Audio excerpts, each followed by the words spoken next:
Bonjour tout le monde, j'espère que vous allez bien. Alors cette semaine nous allons parler des doshas. Qu'est-ce que c'est que les doshas? Les doshas sont en fait 3 énergies que l'on étudie en Ayurveda: Vata, Pitta et Kapha. Pourquoi on étudie ces énergies-là en Ayurveda? Tout simplement parce qu'elles sont présentes toutes les 3 dans tous les êtres humains en proportions différentes. Et elles sont très importantes parce que c'est elles et leur proportion justement très spécifique à chacun qui va déterminer votre personnalité, qui va déterminer vos goûts, vos choix, etc. etc. Donc, en fait, ces 3 énergies vont composer la personne que vous êtes, tout simplement.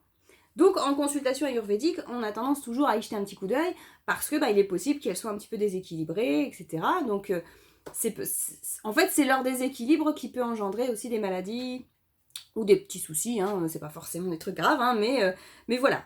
Des énergies, des doshas en déséquilibre, c'est pas bon. Donc il faudrait déjà savoir ce que c'est et savoir quelles caractéristiques elles ont. Donc on va commencer cette semaine avec le dosha Vata. Le dosha Vata, c'est le dosha qui va entraîner les 2 autres. Donc c'est un dosha qui est quand même assez important. C'est le dosha du mouvement. C'est lui qui gère le mouvement dans le corps. Donc il va entre autres gérer la circulation sanguine, les influx nerveux, par exemple, l'élimination des déchets, et la respiration aussi, le mouvement de l'air dans le corps. Ça, c'est Vata qui va s'en occuper. C'est cette énergie-là qui va chapeauter un petit peu tout ça. Elle va être aussi responsable d'autres choses, comme par exemple la sensation corporelle, la mémoire aussi, la compréhension, l'action.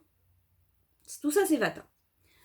Donc si on a, vous comprendrez bien qu'en consultation, voilà, si on a un petit problème de circulation, si on a un petit problème au niveau respiratoire, etc., bon, on va aller jeter un petit coup d'œil du côté Vata parce que voilà, c'est cette énergie-là qui est censée s'occuper de ça.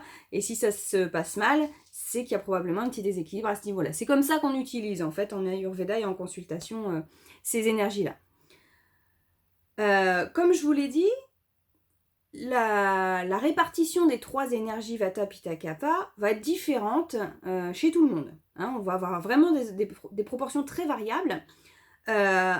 Si vous voulez l'exemple de quelqu'un qui est vraiment pratiquement un pur Vata, qui a vraiment une dominante Vata et très peu de Pitta Kapha, ça va être quelqu'un qui va être très dynamique, très enthousiaste, très dans le mouvement, quoi, toujours. On est vraiment sur ce thème du mouvement, très vivant, très irrégulier aussi bien au niveau de la pensée qu'au niveau du mode de vie. C'est-à-dire c'est quelqu'un qui va un peu partir dans tous les sens, qui va pas manger à heure régulière, qui va avoir toujours des nouveaux projets, des nouvelles idées. Voilà, c'est quelqu'un qui bouge, quoi. C'est quelqu'un de créatif aussi, et de sensible.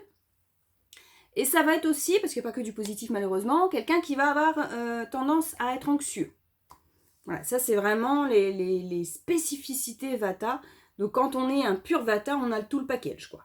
Après, vous pouvez avoir juste 3 parce que vous avez aussi les autres énergies qui sont là. Voilà. Je vais m'arrêter là pour aujourd'hui parce que ça fait beaucoup de nouvelles informations déjà. Si vous avez des questions, des remarques, n'hésitez pas à me laisser un commentaire. Si vous voulez approfondir un petit peu ou qu'il y a quelque chose qui n'est pas très clair, n'hésitez pas aussi à me contacter en message privé. Si vous savez que ça peut intéresser des amis, partagez la vidéo. Et puis je vous souhaite une excellente journée. À bientôt!